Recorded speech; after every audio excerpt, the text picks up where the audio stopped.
So in the last video, we completed exercise 1B. We have already completed exercise 1C and I have told you 1D is omitted.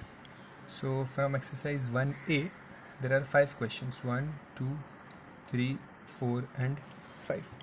Out of these 5 questions, these first 4 questions are absolutely of no importance. They are of no importance. Okay, this question number 5 is important. So we'll complete that today. With that, our chapter will be over. And once this is done, I've sent you a few sums in group. Those sums are from Frank textbook, a different textbook which St. Peter's and Diamond Jubilee like other schools use. And there are some important sums from that textbook. I've sent those sums as a picture and I've explained those sums in a different video. Okay, so I've sent that video also for you for extra practice. Okay, so let's complete this fifth question first. It's a very easy question. In this question, first you have to understand what is terminating decimal and what is non-terminating decimal.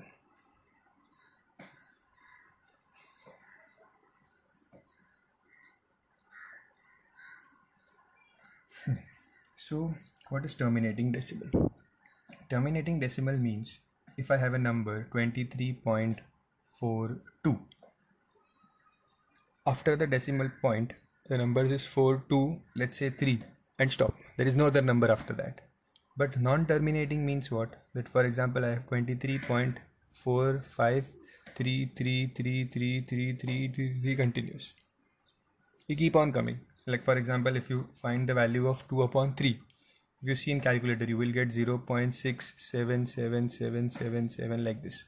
So these numbers are called non-terminating decimals.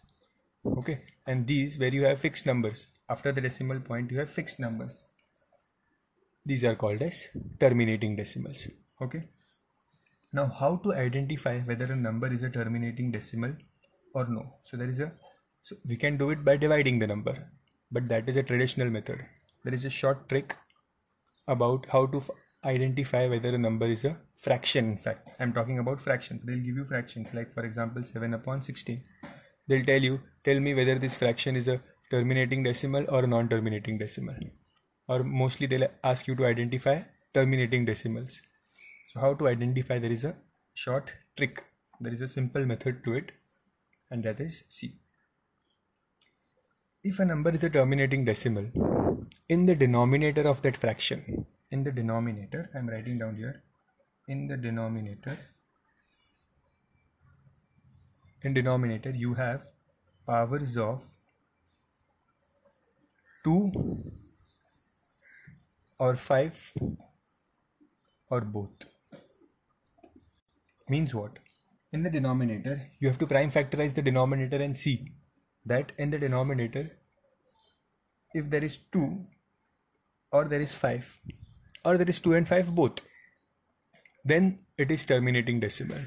But if apart from 2 and 5, if there is any other number, like for example, if there is 6, if there is 7, if there is 9, if there is 11, if there is 17, any other number like 3, any other number apart from 2 and 5, then that number is a non-terminating decimal. Okay, so it should only have 2 or 5, or both will also do. Either only 2, only 5, or both 2 and 5. Okay, but no number apart from 2 and 5 should be there. Okay, only then we can say that the fraction is a terminating decimal. So let's see the first question. First question is 7 upon 16. This 16 is what we have to check the denominator. See, this is about the denominator, not the numerator. So it's 7 upon 16. 7 upon 16. This 16 is nothing but 2 raised to 4. So this is a power of 2. And 2 is okay. We say if there is 2 or there is 5 or there is both. So if there is 2, that means this given fraction is a terminating fraction. Is a terminating decimal. Okay, because there is only 2. in the denominator. See, denominator is 16 and 16 is nothing but 2 raised to 4. There is no other number. Now let's see the second one. Second is 23 upon 125. Now this 125, if you know directly, 125 is 5 cube. Okay, means there is 5 in the denominator, 5 into 5 into 5. That doesn't matter if you have 1, 5, 2, 5 or n number of 5s. But there is 5 in the denominator.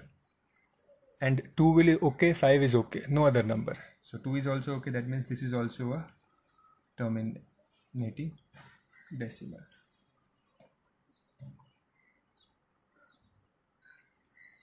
Correct, because 2 is also okay, 5 is also okay. Let's see the third one. The third one I have 9 upon 14. So here if you see, 14 is nothing but 2 into 7.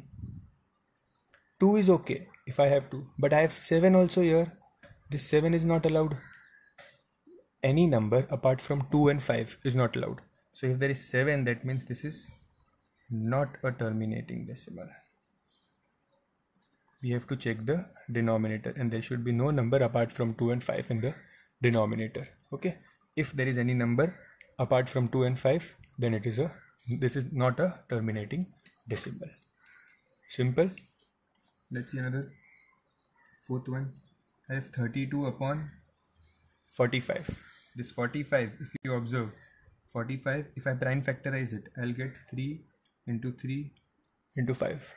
That means there is 3 in the denominator.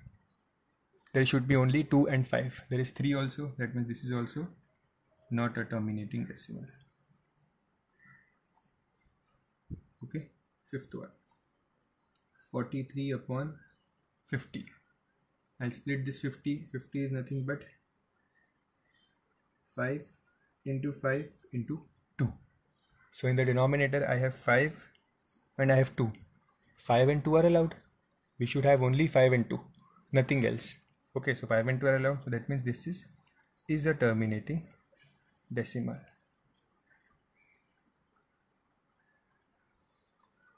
Okay, let's see the sixth one.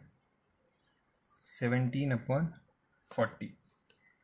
So prime factorize 40, you will get 2 into 2 into 2 into 5. This you have to do it, prime factorize. How to do prime factorization like this? You keep 40 here, then you keep dividing. 2 20s are, 2 10s are, 2 5s are, 5 1s are, like this. Okay, this is how you do prime factorization. So here I have 2 and I have 5. 2 and 5 are allowed, not a problem. So this is a terminating decimal. When there is 2 and 5 or 2 or 5, then it is a terminating decimal. But if there is any other number, see here there was 2, but there was 7 also. This 7 is not allowed. This 3 here is not allowed. Okay, so this is a terminating decimal because there is only 2 and 5. Seventh one, 61 upon 75. This 75, if you prime factorize, you will get 5 into 5 into 3. So I got this 3 here, which is not allowed. So this is not a terminating decimal.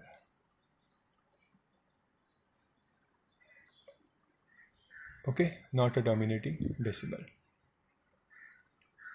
Last one, eighth one. 123 upon 250. This 250 is nothing but 2 into 5 into 5 into 5. So this is nothing but 2 is there and 5 is there. So 2 and 5 are allowed. That means this is terminating.